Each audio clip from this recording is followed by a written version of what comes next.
তাকে দিনের পর দিন অত্যাচার করছে। আচ্ছা, এরকম হয়েছে, ঘটনাও গান আছে। শিখতে গেছে, তাকে বলছে তোমাকে অডিশনে চান্স দেবো না। মহিলা বসরা কি তাদের সাবঅর্ডিনেট, তারা ড্রাইভারকে ফোর্স করছে তাদের সাথে সেক্স করতে, নাহলে বলছে কাম সে হাঁটা দেंगे, চোরি কা ইলজাম লাগা দেंगे। জানো তো, জানেন আপনি? ছেলেদের জন্য একটা দিবস করা উচিত, কিন্তু সেগুলো আজকাল ছেলে মেয়েদের হাতে তো সবারই হাতে স্মার্টফোন বাবা মারা দিয়েও দিচ্ছেন। বা আমাদের শান্ত করা যাচ্ছে না বাচ্চাদের। না না না না না না, এটা খুব ভুল কথা। বাবা মা নিজেরা শান্ত নিজেরা ওদের পেছনে টাইম দিতে চাইছে।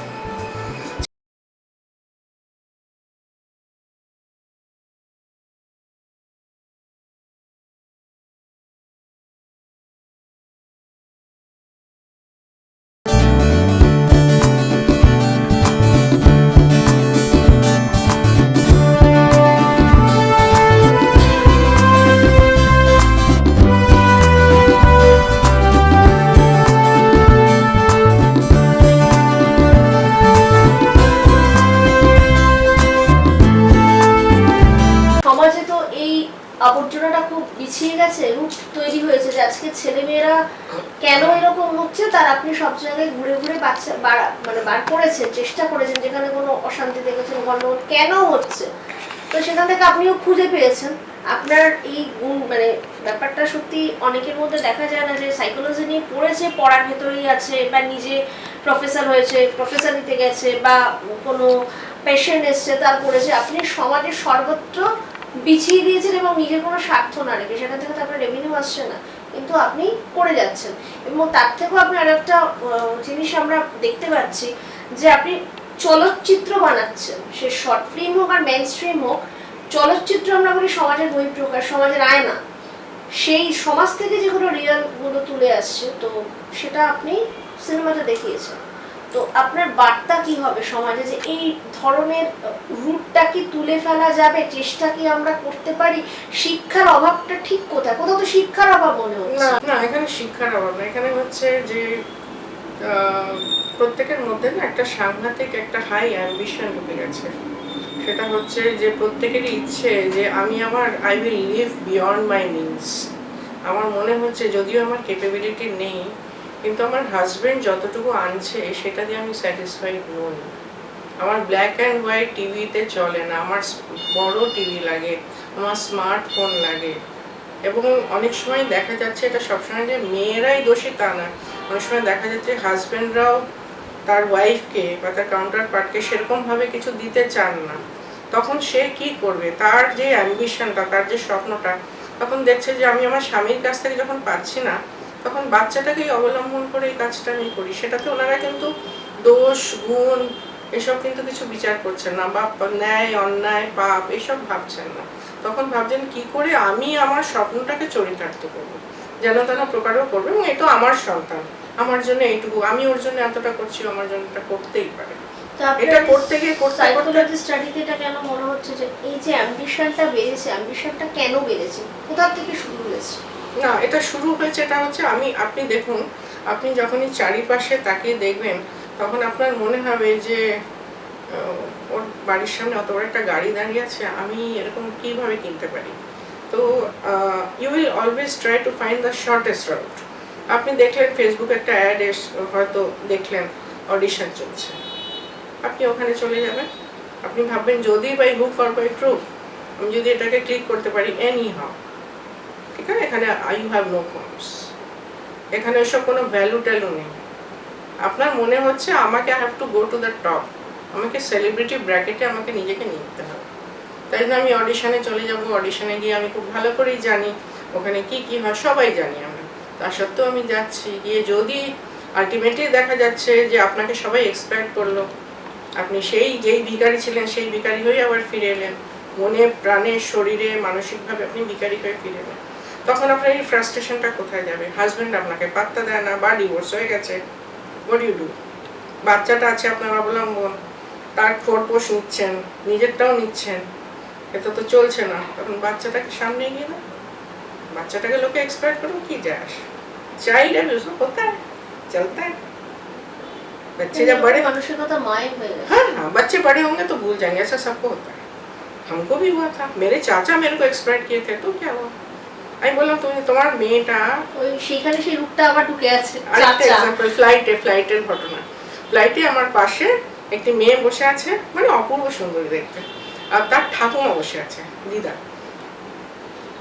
আমাকে মেয়েটা বিলিভ করবে না, ওই এখান থেকে হায়দ্রাবাদ কত হার্ডলি 2.5 ঘন্টার ফ্লাইট, ও আমাকে জড়িয়ে বসে আছে, আমাকে হাগ করে বসে আছে, আমার গালের সাথে গাল লেগে বলছে, আন্টি আমি তুমি হায়দ্রাবাদে তোমার বাড়ি আছে? বললাম হ্যাঁ। আমি তোমার বাড়ি থেকে থাকতে পারি না, আমি আর বাড়ি যেতে চাই না। তারপরে নাতনিটাকে সাইডে দিয়ে ঠাকুমা মাঝখানে এলো, and what she narrated to me was so shocking, আমি বলতে পারি না। একজন হাউস টিউটার আসতেন ওদের বাড়িতে এবং মেয়েটাকে দিনের পর দিন এক্সপ্লয়েট করতো, প্রাইভেট টিউটার। সেই কথা ওর মাকে জানিয়েছে, কিন্তু ওর মা বলছে এসব হয়, এসব ছোটখাটো ব্যাপার নিয়ে অত বোকা বোকা জিনিস করলো, তো বোকা বোকা অত মাথা ঘামিও না তুমি, অত ন্যাকামি। হ্যাঁ মেয়েটা তো ওই মেয়েটা, হ্যাঁ। কেন সেটা হচ্ছে যে তুমি যদি একটু তোমার স্যারের সাথে ইন্টিমেট হও, তাহলে ওনার মানে ওনার ফিসটা উনি নেবেন না। এবং এটা যে ঘটলো, ঘটার পরে ওনারাও হায়দ্রাবাদে যাচ্ছিলেন, মানে ওনার ছেলে মানে যার মেয়ে এই ঘটনা, তো হায়দ্রাবাদে চাকরি বদলি হয়েছে হয়তো, আমি ঠিক জানি না।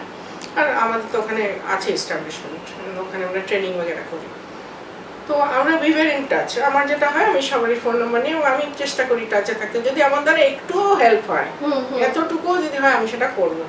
আমার মনে হয় যে সেটা আমার আজকের দিনের অ্যাচিভমেন্ট। সেটা তো আপনার আমি খুব শান্তিতে ঘুমোই, হ্যাঁ।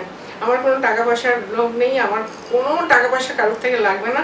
আমি যদি কাউকে একটুখানি পিস অফ মাইন্ড দিতে পারি, একটু সিকিউরিটি দিতে পারি, আই এম সো কজন ভাবে আজকের দিনে সত্যি। আচ্ছা, তারপরে ওই দিদাটার সাথে, মানে মেয়েটির দিদার সাথে আমার বেশ ভালো ইয়ে হয়ে গেল, খোঁজ খবর নিলাম, এই সেই। তাই বললাম টিউটারটাকে কি ইয়ে হয়েছে, আমি আপনাকে, আমার এক বান্ধবী আছে, ও পড়ায়, ও তেলেগু কিন্তু খুব ভালো ইংলিশ পড়ায়, আর মেয়েটার ইংলিশটাই উইকনেস, তাহলে আমি ওকে বলছি ও বাড়ি থেকেই পড়ে, ও পড়িয়ে দেবে, ওর মা ওকে ছাড়াবে ওই ভদ্রলোককে।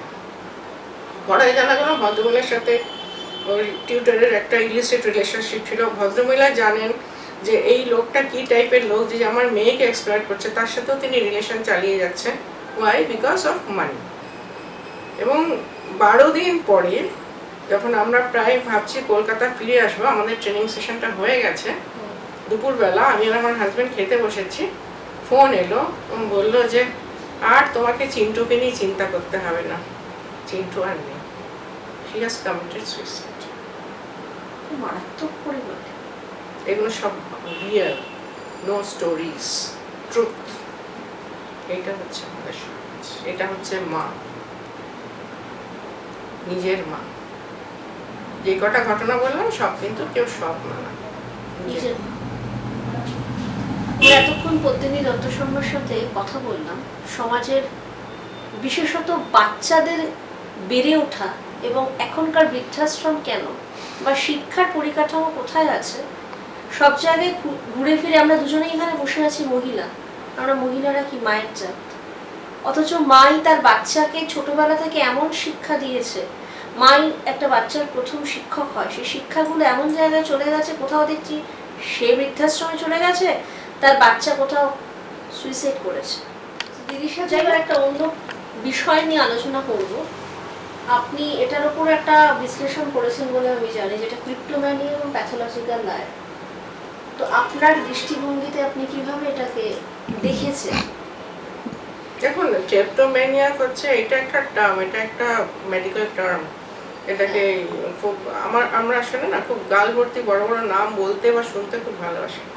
ডক্টর যখন প্রেসক্রিপশনটা লেখে, এমন এমন টার্মস লেখে, সেগুলো যত কমপ্লিকেটেড লেখে টার্ম, যত কমপ্লিকেটেড হয় মেডিসিন, যত বিচ্ছিরি তার হ্যান্ডরাইটিং, আমাদের মনে হয় he is a great doctor, এর কাছে বাবা, এর কাছে আসাটা ইজ এ বিগ থিং। কি সব লিখেছে, মানে আমার কত কি হয়েছে, অ্যাকচুয়ালি হয়নি কিছু।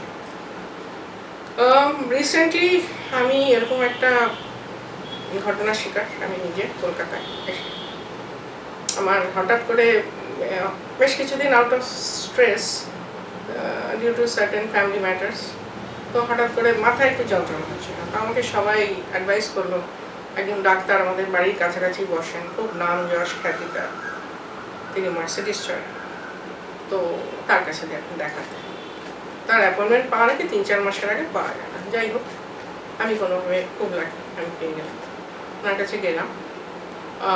উনি যখন ঢুকলেন তখন দেখলাম একজন ওনার স্টেথো ধরে আছে, একজন ওনার ব্রিফকেস ধরে আছে, একজন মহিলা ওনাকে গ্লুকোজ খাওয়াতে বলছে, স্যার আগে আপনি গ্লুকোজটা খেয়ে নিন, পরে পেশেন্টকে দেখবেন। তারপরে উনি বললেন, হ্যাঁ ম্যাডাম বলুন। তখন আমি শুনেছি আপনি বাইরেই থাকেন।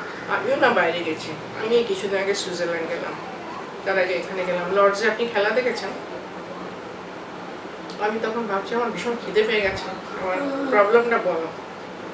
তো উনি তারপরে শুনলেন, আলটিমেটলি ওনার পরে খুব বিজ্ঞের মতন উনি প্রেসক্রিপশন করে দিলেন এবং বললেন বাইরে থেকে আপনাকে সব বুঝিয়ে দেবেন। উনি তো বোঝাবেন না, it is beneath his dignity, উনি একটা বিশাল ডক্টর। তাই আমি বললাম আপনার মোবাইল নাম্বারটা পেতে পারি? না না, আমি মোবাইল নাম্বার কারোর সাথে শেয়ার করি না, আমি ভীষণ ব্যস্ত মানুষ, বাইরে সব বুঝিয়ে দেবেন। বাইরে ওনার বিশাল অফিস, বাইরে গেলাম, ওখানে বুঝিয়ে দেওয়া হলো আমাকে, সকালে এটা, বিকেলে এটা, দুপুরে এটা, টুকটুক। নিজেই হচ্ছে আবার কি সুন্দর বিউটিফুল কমার্শিয়াল সিস্টেম পুরো ব্যাপারটা। নিজেই আবার মেডিসিনের দোকান, ওখানেই লোকটা অ্যাপ্রোচ করলো, ম্যাডাম এখান থেকে ওষুধ নিয়ে নিন, 25% ডিসকাউন্ট হবে। আমরা ঠিক আছে, আবার কে হেডেক নেয়, এমনি গাড়ি পার্কিং পাওয়া যায় না। তো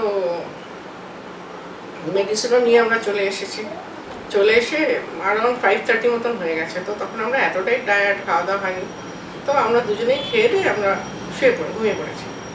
তারপরে 7:30-8টা নাগাদ যখন উঠেছি, তখন ওই সময় আমার ছেলের তো তখন জাস্ট সকাল হয়েছে, তো ও এই সময় আমাকে ফোন করে আমাদেরকে। তো ফোন করে বলছে যে বাবা, মার প্রেসক্রিপশন কি বললো ডক্টর, প্রেসক্রিপশনটা আমাকে পাঠাও।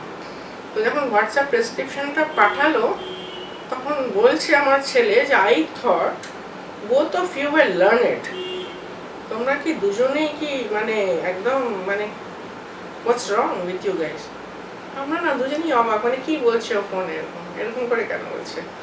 বলছে তুমি প্রেসক্রিপশনটা নেওয়ার আগে দেখো ওষুধগুলো কিনেছো? বললো হ্যাঁ। বললো মা কি খাওয়া স্টার্ট করে দিচ্ছে? বললো না না, আমরা আজকে এসে খেয়ে দিয়ে শুয়ে দেরি হয়ে গেছে, তোমার ফোন আসে।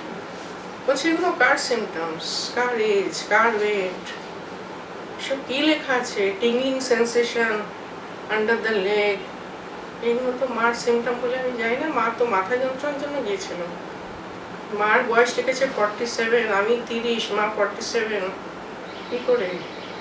এটা ওয়েটটা কার? মার তো ওয়েট 73। আপনাকে বয়স বা এগুলো জিজ্ঞেস করেন, ওয়েট? না না না, সবই জিজ্ঞেস করেছে, আমার সব প্রশ্ন প্রবলেমও জিজ্ঞেস করেছে, কিন্তু উনি এতটাই অ্যাবসেন্ট মাইন্ডেড, উনি আর কোনো প্রেসক্রিপশনটা আমাকে দিয়েছে এবং সে এমন এমন ওষুধ উনি দিয়েছেন যার সাইড এফেক্ট মারাত্মক। মানে অন্যের প্রেসক্রিপশন আপনার কাছে চলে এসেছে? তাহলে কাকে? ডাক্তার। কিন্তু আমরা না বড় বড় গাল ভরা নাম শুনতে ভালোবাসি, আমাদের এই গ্ল্যামারটা ভালো লাগে। ওরে বাবা, ডাক্তার একা নিজের স্টেথোটাও বইছে না, ব্রিফকেসটাও বইছে না। সো এরকমই না, আমাদের সাইকোলজি হচ্ছে আমরা একটুখানি যেটা আমাদের রিচের বাইরে, যেটা আমরা বুঝি না, সেটাই আমাদেরকে আকৃষ্ট করে বেশি। সেরকমই একটা টার্ম হচ্ছে ক্লেপ্টোম্যানিয়া, সেরকমই একটা টার্ম হচ্ছে প্যাথোলজিক্যাল লায়ার। আপনার কি মনে হয় একটা বাচ্চা জন্মানোর সঙ্গে সঙ্গে কি সে ক্লেপ্টোম্যানিয়া, এটা এক্সকিউজ যে সে ইচ্ছে করে চুরি করে না, সে একটা ইনস্টিংক্টিভলি একটা জিনিস তুলে নিয়ে সে ঢুকে নেয়, যেখানে যায় সে, যেখানে কোনো গিফট আইটেম দেখে, কোনো দোকানে কিছু খাবার, বড়দের ভিতরেও আছে। হ্যাঁ, বড়দের ভিতরে সেটা হবেই। ছোটবেলাকার জিনিসটা তো আপনি ছাড়তে পারবেন না। আপনার ছোটবেলা থেকে আমি আপনাকে চোর হতে শিখেছি, তো আপনি তো চোরই হবেন।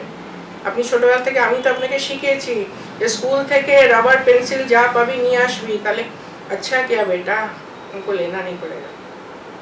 আমি তো আপনাকে শেখাচ্ছি, আমার বাচ্চাকে তো আমি শেখাচ্ছি, এনকারেজ করছি, he feels like I am the hero.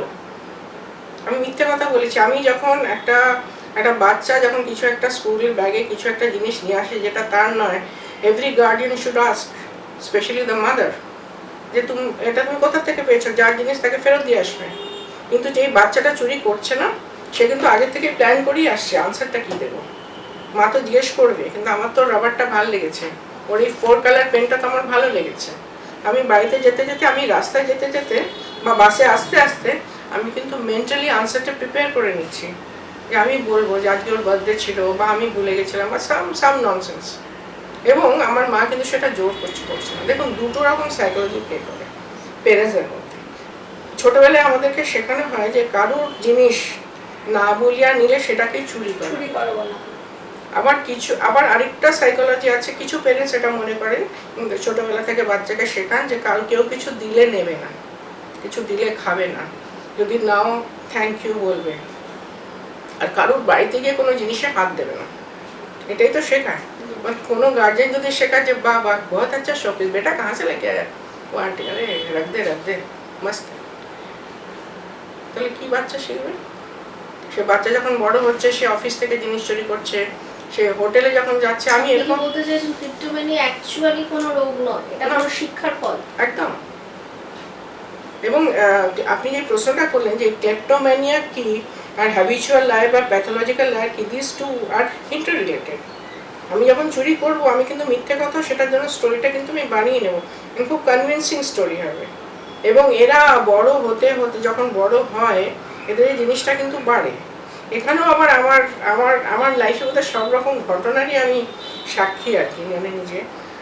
একবার পার্ক স্ট্রিটের একটা দোকানে, তারা খুব ফেমাস, অনলি ওরা খুব সিলভার জিনিস প্রোভাইড করে, খুব ফেমাস দোকান রাসেল স্ট্রিটে, আপনি জানবেন, আনন্দের পাশে। তো ওখানে আমিও গেছি, আমার সাথে আমি একজন সেলিব্রিটিও, আপনারা চেনেন তাকে, প্রায় দেখেন টিভিতে তাকে, তো সেও গেছে। কিছুক্ষণ পরে হঠাৎ দেখছে সিকিউরিটি তার হাতটা চেপে ধরেছে, বলছে ম্যাডাম আপনি ভুল করে কিছু জিনিস নিয়ে ফেলেছেন ব্যাগে। বলছে আপনার এত বড় সাহস, আপনি জানেন আপনি কার সাথে কথা বলছেন, should I call the police না? সিকিউরিটি বলছে তাহলে তো আমার কাজ আরও আসান হয়ে যাবে, let me call the police. Okay, bag থেকে সব জিনিসগুলো বেরোলো, একটাই কথা, ক্লেপ্টোম্যানিয়া।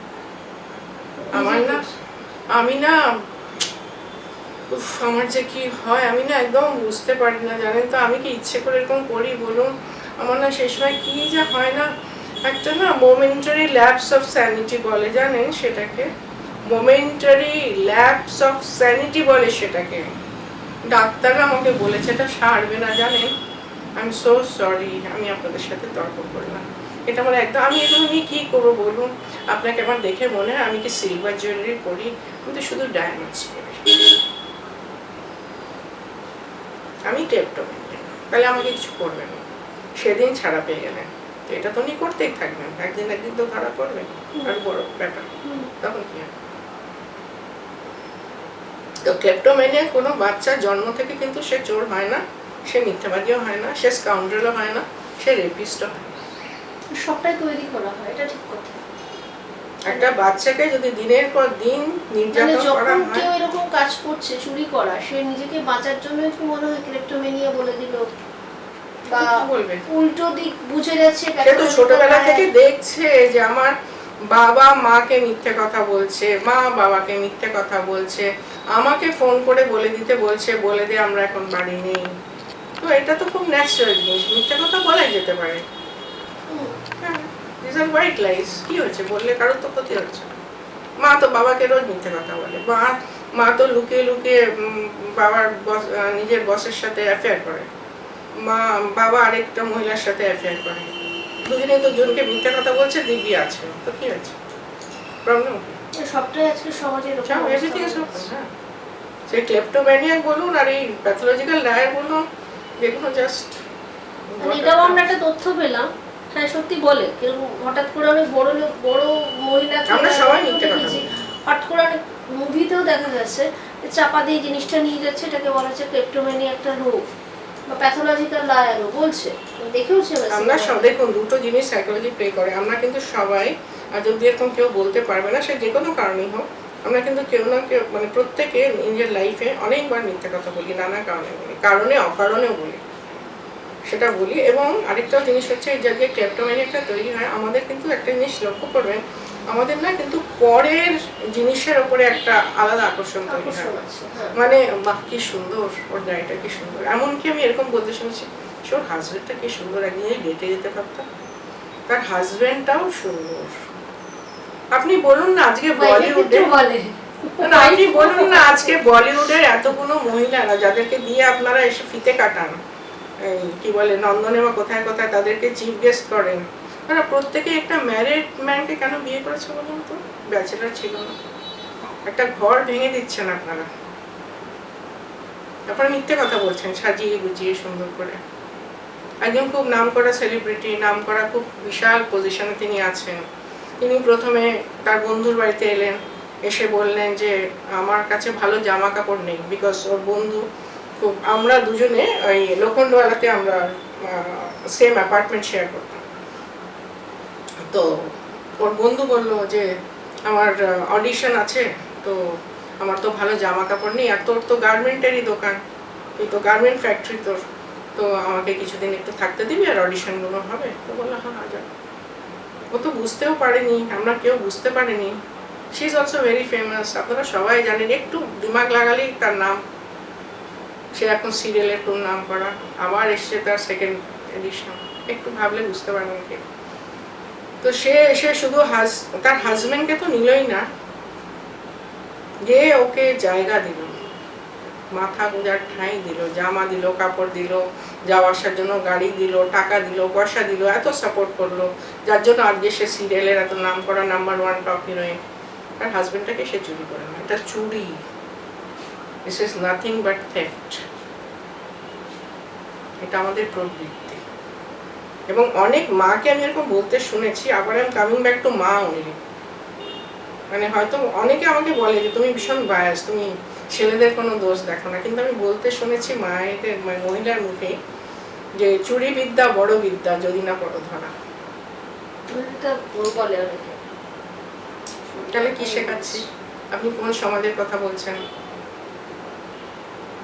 একটা বাচ্চা, একটা 16 বছরের বাচ্চা যখন এটিএম ভাঙতে গিয়ে ধরা পড়লো, পুলিশ যখন তাকে অ্যারেস্ট করছে, তখন সে বলছে শুধু আমাকে ভ্যানে তুলছো কেন, মাকে তোলো। এটা আমাকে তো মা শিখিয়েছে। আপনি এটাই বা কেন বলছেন যে মহিলাদের ভিতরে এই ছেলেদের টাইম নেই তো, ছেলেরা ন্যাকামিটাই করতে জানে, অ্যাক্টিংটাই করতে জানে, যাতে এত ডিভোর্স, এত এত যে ঝামেলা, ড্রামাটাই তো করতে, ওরা ম্যানিপুলেট করতেই জানে না। ডিভোর্সের কথা যখন মেয়েদের না ছোটবেলা থেকে ড্রামা কুইন তারা। ডিভোর্সের যখন কথা উঠেছে, আপনি শুনেছি আমি ম্যারেজ কাউন্সিলর, মানে এটা আমার ফেভারিট সাবজেক্ট। আমার ফার্স্ট বই গুগল করলে দেখতে পারবেন, স্পাইস আপ ইওর ম্যারেজ, আজকে 4th এডিশন, 40,000-এর উপর কপি সেল হয়েছে। আপনি মার্কিন যুক্তরাষ্ট্রের মতন জায়গাতে, বিদেশের মতো অনেক জায়গায় গেছেন, আপনি নিজে একসময় গল্প করেছেন। আমি প্রথমেই বলেছি আপনি আমার অনেকটাই গল্প করতে ভালোবাসি আপনার সাথে, সেই জন্যই আজকে এলাম। জোড়া লাগিয়েছেন, মানে ভেঙে যাওয়া সম্পর্ককে জোড়া লাগিয়েছেন। তো আজকের সমাজে ডিভোর্সের পার্সেন্টেজ মারাত্মক বেড়ে গেছে, এবং সবাই যেটা পরিসংখ্যান বলছে ভারতবর্ষে বেশি এবং পশ্চিমবঙ্গে বেশি, এবং জাতি বলতে গেলে বলছে বাঙালিদের ভেতরে বেশি। আপনি এটা তথ্যটা কতটা সঠিক, কেন হচ্ছে একটু যদি বলেন। না, এইটা আমি বাঙালিদের ভেতরে যে সব থেকে বেশি, এরকম স্ট্যাটিস্টিক্স আমার কাছে নেই, তবে এরকম একটা স্ট্যাটিস্টিক্স আছে ঠিক। দেখুন, বরঞ্চ বলবো যে ডিভোর্স আগে কম হতো লোকে বলে, এখন বেশি হচ্ছে। আগে এতটা পাবলিসিটি পেত না সবকিছু, এখন তো ছোট ছোট মামলাও, কে কোথায় কটা স্লিপিং পিল খেয়ে ফুটবলে ভর্তি হলো, কে কোথায় অলিকবে গিয়ে মাটনের বদলে বিফ খেলো, সেটা নিয়েও আপনারা তোলপাড় করছেন। মানে খেয়ে দিয়ে কারোর বিশেষ তো কোনো কাজ নেই। তো আমারও চোখে অবভিয়াসলি এগুলো পড়ছে, বাট আমি স্ক্রিপ্ট করে দেখছি কি ব্যাপার, মানে এরকম সমাজটা এরকম কেন। তো ব্যাপারটা হচ্ছে যে যখন আগেকার দিনে কি হতো, আগেকার দিনে স্বামী patriarchal type of family, husband যা বলবে বা বাড়ির পুরুষ যে বলবে সেটাই ছিল শেষ কথা। তো এখন তো মেয়েরা পড়াশোনা করেছে, তাদেরও একটা এক্সপোজার হয়েছে, এবং এটাও ঠিক কথা যে তারা একসময় এত বেশি ডমিনেটেড, এত বেশি হিউমিলিয়েটেড, এত বেশি হয়েছে, তো এখন সেটার জন্য তার একটা তো বুমেরাং এটা হবেই, উল্টো দিকটা এখন হবেই। এখন তারাও প্রোটেস্ট করছে, তারাও এখন কথায় কথায় শিখে গেছে যে না পোষালে ছেড়ে দাও। আর তারপরে 498 তো আছেই, আপনাদেরকে প্রোটেকশন দেওয়ার জন্য আছে। ছেলেদের জন্য তো আমরা এখনো 498 বিটা করে উঠতে পারিনি, চেষ্টা করছি আমরা, যাতে কথায় কথায় ছেলেদেরকে ধমকি দেওয়া হচ্ছে যে তোমাকে তোমার বাবা মাকে তুলে নিয়ে যাবো। আর সব থেকে মজা হচ্ছে, এখন তো আপনাকে দেখাতেও হয় না যে আপনাকে কেউ ফিজিক্যাল অ্যাবিউজ করেছে, বলবেন ইমোশনাল অত্যাচার। আমাকে রোজ মেন্টালি টর্চার করে, তাতেই আপনাকে আপনার নামে ওর নামে কেস হয়ে গেল, তাকে নিয়ে চলে গেল, তারপরে কেস চললো, তারপরে আপনি কোর্ট পোস্ট চাইলেন, ড্রামা চলতে থাকে। তো আগেকার দিনে ডিভোর্সটা কেন কম হতো? বিকজ মেয়েরা তখন এতটা মাথা চাড়া দিয়ে ওঠেনি, এখন ডিভোর্সটা বেশি হচ্ছে। পরিসংখ্যান সেটাও বলছে যে ডিভোর্সের ক্ষেত্রে মেয়েরা বেশি অ্যাপ্লাই করছে। মেয়েরা বেশি অ্যাপ্লাই করছে কেন? দেখুন মেয়েদের কাছে এটা আবার আপনি বলবেন যে মেয়েদের কাছে তো এটা একটা বিজনেস হয়ে দাঁড়িয়েছে, তাই না? যদি দুটো ডিভোর্স আপনি কিছু মেয়ের ক্ষেত্রে, হ্যাঁ কিছু মেয়ের ক্ষেত্রে অবভিয়াসলি, আমি কখনোই তো বলি না সবাই, অনেক মেয়েরা আছে তারা চুটিয়ে সংসার করছে, করতে চায়, তারা সংসারের জন্য সবকিছু স্যাক্রিফাইস করছে। এরকমও দেখেছি তাদের হাই অ্যাম্বিশাস মানে চাকরি ছেড়ে দিয়ে তারা ঘর সংসার নিয়ে আছে, এরকম তো ডেফিনেটলি আছে। কিন্তু আমি কিছু তারা সমাজটাকে শেষ করে দিচ্ছে, তারা এই জিনিসটা কেন করছে? তারা এই ফলস কেসগুলো করছে। যদি 25 লাখ যদি দুটো কেস করতে পারে তাহলে লাইফটা সিকিউর হয়ে যায়। এটা আমার একটা বিরাট প্রশ্ন, যা এগেইনস্টে আমি পিটিশন ফাইল করছি সেই বাড়ির টাকা মানে অ্যালিমানি নিচ্ছে বা কম্পেনসেশন নিচ্ছে, সেটাকে নিয়ে সেই ভাত তার গলা দিয়ে নামবে? তাহলে আপনি তো বলবেন না, এটা আপনার আমার কোশ্চেনের উত্তরটা আপনি পেলেন। হ্যাঁ, তাহলে মহিলাদের কি কোনো সেলফ রেসপেক্ট বলে কিছু আছে? কিন্তু এটাও ঠিক যে মেয়েরা চাকরি করছে না, তাদের বাবা মা পয়সা খরচা করে বিয়ে দিয়েছে, সেও গেছে স্বামী। না আমার কথা হচ্ছে ছেলেদের কাছে একটাই কথা, যে আপনারা যখন দেখতে যাচ্ছেন মেয়েকে, যখন বিয়ে করছেন, আপনিও কথা বলেন। শুধু মেয়ের বাবা মাই কেন জিজ্ঞেস করে বাবা তুমি কি করো, বাবা তুমি কত টাকা মাইনে পাও, বাবা তোমার স্যার আপনি কত টাকা মাইনে পান, আপনার মেয়ে কি করে, সারাদিন ঘুমোয় আর সিরিয়াল দেখে? আমার সংসারে গিয়ে তো সেটা হবে না, এটা ইকুয়াল হবে। এই জন্য আমাদের, আমি ওইখানকার দেশের কথা এই জন্য বলছি, ওখান থেকে প্রিনপচাল এগ্রিমেন্ট হয়ে যায়, বিয়ের আগে দুজনে এগ্রিমেন্ট করে নেয় যে যদি আমাদের মধ্যে ছাড়াছাড়ি হয়ে যায় তাহলে তোমার এই দায়িত্ব আমার এই দায়িত্ব, তুমি এটা পাবে, দুজনে জয়েন্টলি আমরা যে বাড়িটা কিনেছি আইদার তুমি বাড়িটা নিলে আমাকে টাকাটা দিয়ে দেবে, বা আমি টাকাটা নিলে তুমি বাড়িটা নিয়ে নেবে, বাচ্চার দায়িত্ব এইভাবে শেয়ার করা হবে। এভাবে একটা ক্লিয়ার কাট কথাবার্তা হয়ে যায়, মানে ঢাক গুড় মানে আলো আঁধারি ব্যাপারটা হয় না। আর এখানে আরেকটাও কথা বলি, এখানে ডিভোর্সের রেট বরঞ্চ কম এই কারণে ওখানকার মেয়েরা সেলফ রেসপেক্টটা ভীষণ ওদের সাংঘাতিক স্ট্রং, ওরা কম্প্রোমাইজ করে না, ওরা হাতও পাতে না, ওরা ভিক্ষেও চায় না, ওরা কম্প্রোমাইজও করে না। আজকে দেখুন বিল গেটস আর তার ওয়াইফের মধ্যে ছাড়াছাড়ি হয়ে গেছে, কোনো নোংরা ছড়াছড়ি হয়েছে কি? এখানে কোর্ট কেস সবাই জানছে, এখানে একটা স্টিগমা, এই বাবা ডিভোর্সি না, ওকে না ওর হাজবেন্ড ছেড়ে দিয়েছে, ও বলতে পারছে না যে না আমার হাজবেন্ডকে আমি ছেড়ে দিয়েছি, এটা কেন বলতে পারছে? আর এখানকারে মানে ইন্ডিয়াতে ডিভোর্সটা বরঞ্চ কম হয়, সেটার একটাই কারণ হচ্ছে, কিছু মনে করবেন না, এখানে হচ্ছে ঠিক বিয়েটা তো মানে ওই 1 বছর মতন একটা ইয়ে থাকে, কি বলবো, একটা রোমান্টিক রিলেশনশিপ থাকে 1 বছর কি 2 বছরের হানিমুন ফেজটা, তারপরেই তো ভাই বোন হয়ে যায় কাইন্ড অফ। তারপরে যদি একটা বাচ্চা হয়ে যায় তখন বাচ্চাই প্রায়োরিটি, তো তখন আর ওই তুমি বাচ্চার ফিস দিয়ে দেবে, ফেরার সময় পেঁয়াজ আলু পটল নিয়ে আসবে? একটা হাজবেন্ড তার ওয়াইফকে পাবলিকলি হাক করতে পারাটা এখানে অন্যায় মনে করা হয়, কিন্তু জানবেন তো যে একটা বিয়েকে টিকিয়ে রাখতে গেলে এই ফিজিক্যাল টাচটা খুব দরকার। I am not talking about sex, ওটা তো it's a matter of 10 minutes, ওটা করতে গেলে ওটা করার জন্য বউ লাগে না বা হাজবেন্ড লাগে না, ওটা করার জন্য প্রচুর কিছু উপায় আছে, কিছু না তো সেক্স টয়েস আছে। অনেক ক্ষেত্রে আমি খুব বোল্ড কথা বলছি, সেক্স টয়েস আছে, ঠিক আছে না? তো সেটা করার জন্য আপনার ডিভোর্সও করতে লাগে না, ঘটা করে বিয়ে রিসেপশন এই ড্রামাবাজি করার কোনো প্রয়োজনই পড়ে না। কিন্তু এখানে ডিভোর্স কেন কম হয়? এই কারণেই কম হয়, কেননা ঠিক আছে ও ঠিক আছে, ও আমি জানি ও ঠিক আছে, আচ্ছা আমার হাজবেন্ড ওই বৌদিটার সাথে করছে, হ্যাঁ ঠিক আছে আমি আমার দেওয়ারের সাথে করছি, এখন আর কোনো জায়গায় যাওয়ার দরকার নেই, বাড়ির মধ্যেই চলো।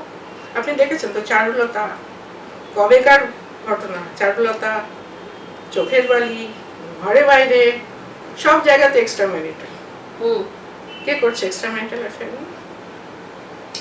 কে করছে? মহিলাদের দিক থেকে প্রত্যেকটা মহিলা কিন্তু ম্যারিড, মহিলা ম্যারিড, এবং না অপরদিকে পুরুষও সেই বিবাহিতা মহিলার দিকেও এগোচ্ছে, সে দাদার বউ হলেও এগোচ্ছে বা বন্ধুর বউ হলেও এগোচ্ছে। তো এখন দেখুন দুজনেরই কথা হয়ে গেছে যে এটা বাইরে ছড়ানোর কি দরকার আছে, তুমি তোমার মতন যার সাথে পারো থাকো, আমি আমার মতন যার সাথে পারি থাকি, লোকের সামনে যখন যাবো, এটাই তো আমার 4th বই ব্ল্যাক কোটটা এত মতো কিছু ঘটনা ঘটেছে মেয়েদের ক্ষেত্রে। এই যে আপনি বলছেন স্বামী স্ত্রীর রিলেশনশিপের জায়গায় দেখা গেছে যে হাজবেন্ড কোথাও ইনএফিশিয়েন্ট হতে পারে, সেটা হতেই পারে। তো সেটাকে নিয়ে ইনএফিশিয়েন্ট কিন্তু অনেক ভাবে হয়, এটা সে ফাইনান্সিয়ালি ইনএফিশিয়েন্ট হতে পারে, ফিজিক্যালি ইনএফিশিয়েন্ট হতে পারে, মেন্টালি ইনকেপেবল হতে পারে, লট অফ থিংস। তো সেখানে তার ট্রিটমেন্টের একটা ব্যবস্থা আছে, ট্রিটমেন্টটাকে না করে কোনো কিছু না করে সে এখানে তো ট্রিটমেন্ট করলে যে লজ্জা, এটাও পুরুষ মানুষদের ক্ষেত্রে একটা বড় কথা, অনেক মেয়েরা আছে না, মেয়েরা মানে ধরুন এই যে Angelina Jolie, one of the famous Hollywood actress, তার কিন্তু বাইপোলার ডিসঅর্ডার আছে, সে কিন্তু সবাইকে ওপেনলি বলে যে আই হ্যাভ বাইপোলার ডিসঅর্ডার। ঠিক আছে, এটা আমার কখন হলো, যখন আমি আমার হাজবেন্ডকে বিয়ে করলাম, আমার চেয়ে বয়স অনেক বড়, তার ক্যান্সারের ট্রিটমেন্ট করতে করতে আমি মেন্টাল পেশেন্ট হয়ে গেছি এবং আমার ট্রিটমেন্ট চলছে। এখানে সবকিছু ঢাক বলবো, আরে আমার হাজবেন্ডের সাথে পোষাচ্ছে না, আমি তো বলবো একটা ডেকে পার্টি দিয়ে বলো যে আমি ডিভোর্স করছি, I am getting separated from this man because এর সাথে আমার আর চলছে না ভাই, I want to start a new life, so I want to get rid of this nonsense। সেটা করবে সবসময় ওই ঘুমটার পেছনে খ্যামটা না, এটাই খুব ভালোবাসি। তো আপনি এই সিচুয়েশনকে জোড়া লাগিয়েছেন কি করে? আপনি তো বলেছেন জোড়া লাগিয়েছি, আমি থার্ড পার্সন গুলোকে ঘাট ধরে বার করে দিয়েছি। আপনি দেখবেন যত বিয়ে ভেঙেছে, যত বিয়ে ভেঙেছে, মূল্যবান একটা কথা বলেন, যত বিয়ে ভেঙেছে সেটা সবসময় থার্ড পার্সনকে ইম্পর্টেন্স দেওয়া হয়েছে।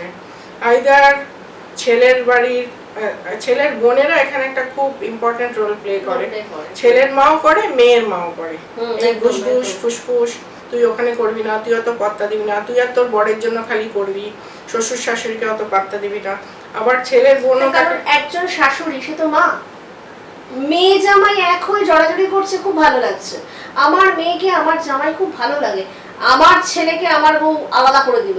আরে ওই ছেলে তো কারোর বাড়ির জামাই, তুমি ও যেমন আপনার জামাই, সে তো কারোর বাড়ির ছেলে, সেই রিয়েলাইজেশনে কিন্তু শাশুড়ির মধ্যে দেখছি না। শ্বশুরের কথা কিন্তু আপনিও বলছেন না, তাহলে ছেলে এটা ঘটনা, যে ঘটনা কিন্তু শাশুড়ি বৌমার হয়, শ্বশুর বৌমার হয় না।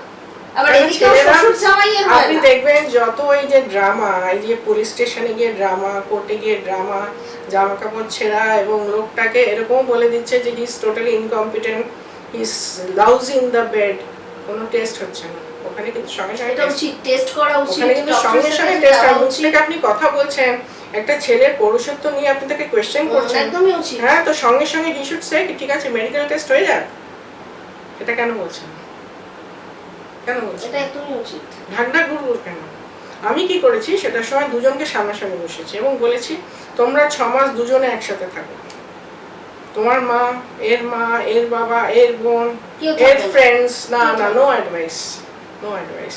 তোমরা দুজনের সাথে লাঠালাঠি করো, মরো, ঝগড়া করো, তোমাদের মধ্যে যে ডিফারেন্স অফ ওপিনিয়নটা আছে না, আমরা দুজনেই দুটো ব্যাকগ্রাউন্ড থেকে মানুষ হয়েছি।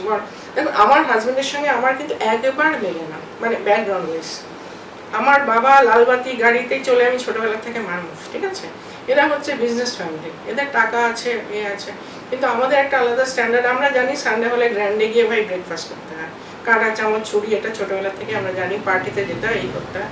তো তার মানে এটা না যে আমাদের বাড়িতে কেউ ড্রিঙ্ক করে উল্টে পড়ে আছে। আমার বাবা আমাকে বলেছে তুমি সিন্নি বানাতেও জানবে, ককটেল বানাতেও শিখতে হবে। আমি সিন্নিও বানাতে পারি, আমি ককটেল বানাতে পারি, কিন্তু কোনটাই খাই না। That is a different thing.